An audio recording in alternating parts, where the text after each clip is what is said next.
Okay, welcome back. So it's been a while since I've made a video. Most of that is because I've dedicated almost all of my time to creating this board and the pieces therein. My wife got me this massive piece of felt for new wargaming mat, and so as you can see, putting a lot of time into actually gluing all these things down, making all the buildings, and just making all the little bridges and everything. So hence the reason why it's been a while.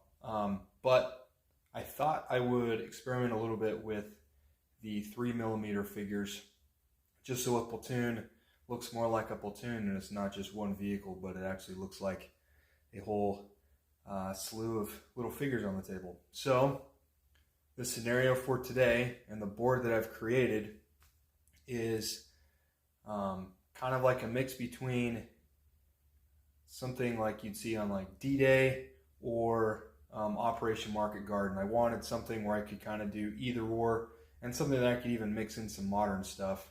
So I've made this board with a couple of bigger cities. See if I can slew it over here. So there's one, and you can kind of see one in the rear there with just little towns scattered throughout. And then I wanted to have plenty of river crossings throughout that, with really a focus on paratroopers capturing something, or just to figure out some kind of a bottleneck, so it wasn't just this massive open field, but there was actually some strategy to go along with it.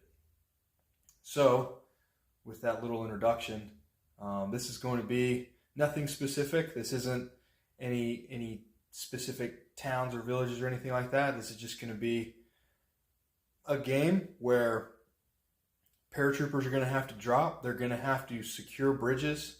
They will have to eliminate the enemy's IDF capabilities. And when that condition is set, that's going to allow the Allies to be reinforced with their armor. And so the German player, they have a ton of vehicles. I say German player, I'm going to be the German player. That's what happens when you just are all by yourself and you don't have friends yet who want to play this with you. But the German forces are scattered throughout. I'll use a little bit of just, mental math to decide if they know where the paratroopers are, where they're focusing.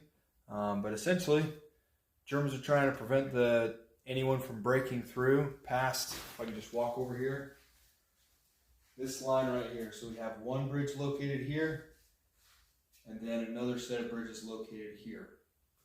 So the Germans are basically trying to prevent this crossing here.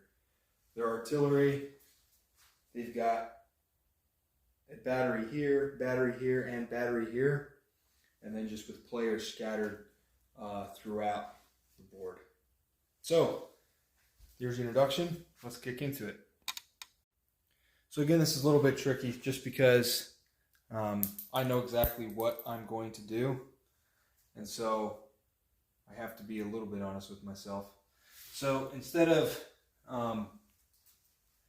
essentially just the way that I'm marking the drop zones is I've made these little fellas here. See if you can see them. So I've made these little sky trains to mark the drop zones as to where I want to start dropping my paratroopers. So decided the tanks are going to be coming from one of these roadways here. And so to get a straight shot possibly towards here, I'm going to want to drop here so I can concentrate. Also, I want someone on the other side located here.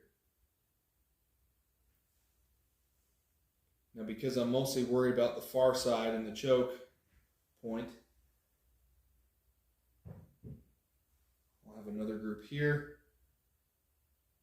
What I'm working with here, just for your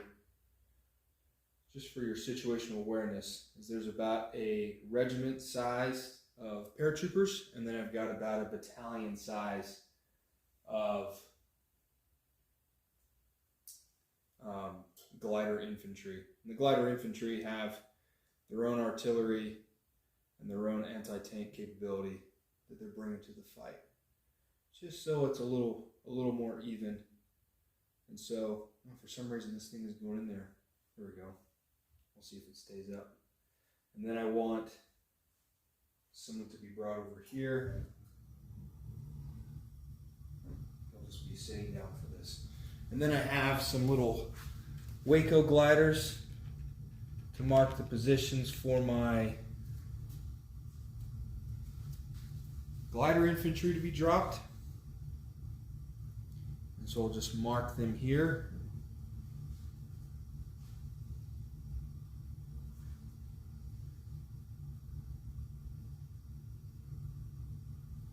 So yeah, I'm primarily concentrating up here in the north.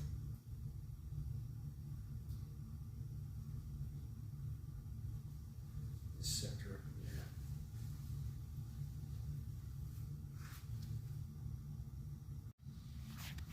And then just to give a little bit of a zoom, just so you can kind of get an idea.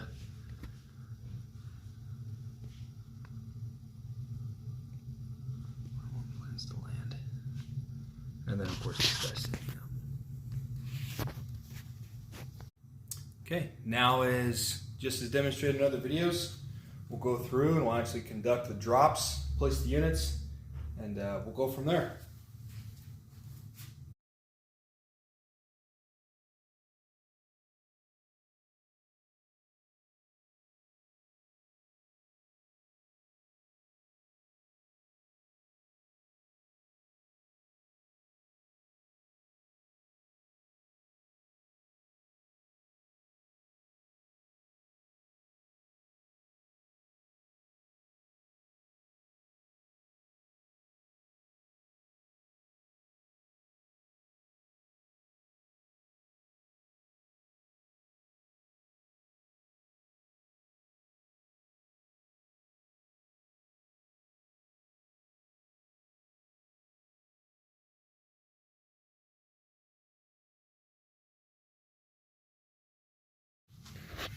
Okay, so now just to give you an idea of where everyone landed, we've got elements of Alpha Company here with a close combat there to be initiated, probably one right here as well. And we got 2nd Battalion mostly, a little bit of 3rd came over here with some more close combats over here, and then some more units here. So you can kind of see with these paratrooper units, I added some just some little parachutes that I found off of Thingiverse, just a real quick way to identify them, especially this small scale. Pretty easy to lose track of things, but there you can kind of see it's a pretty good spread of where they ended up. So just a refresher, and I'm going to go through most of this off camera, but I just want to conduct this close combat right here real quick, just because these two units are within 2 inches of each other. So with these Panzer Grenadiers, they're kind of different because I've mixed them with their SDKFZs. However, with this, I'm just going to be using the infantry, just because it's going to be at night when this landing occurs. So Panzer Grenadiers roll 4 for close. They hit on 4s. So it's 3 hits. So that means the paratroopers need a quality check because they don't have any cover. And so now they've got to make a quality check -2 from what they have. So paratroopers pass on a 3+, so now they need to roll either a 5 or a 6. And they rolled a 5. So they passed.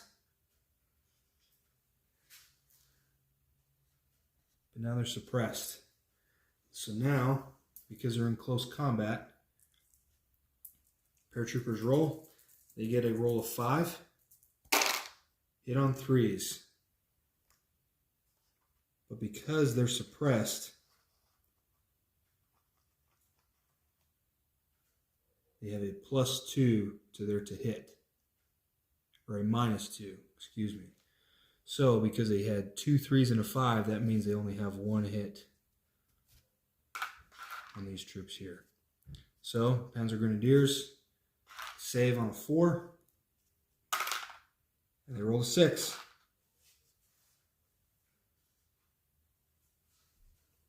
So now with close combat, we just keep on going until someone loses. So now Panzer Grenadiers are rolling 4 dice, hit on 5s because of their, actually hit on 6s because they're suppressed. And that is 2 hits.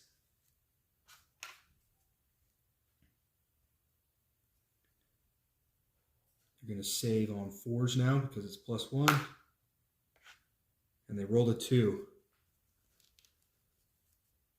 And so this paratrooper unit is gone. Alpha Company 2nd Platoon, gone. First turn of the game. So I'm going to turn the camera off, but I'm going to continue to just do the rest of these close combats and then report in afterwards. Okay, I know I said report in afterwards, but I saw a good example of a little bit of a different thing that might happen. So with this unit back here, 2 units simultaneously landed within 2 inches of this unit. And so the regulars, they have a close combat of roll of 4 per this scenario. And so this player can do one of 2 things. He can concentrate all his fire on one of these platoons, or he can separate to both of them.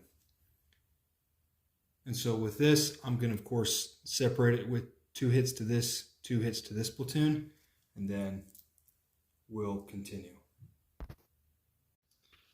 Okay, a lot of dice rolling, a lot of action. So the Americans lost 4 platoons due to close combat. You can see some of the yellow markers for the direct fire suppressions some of these units still have.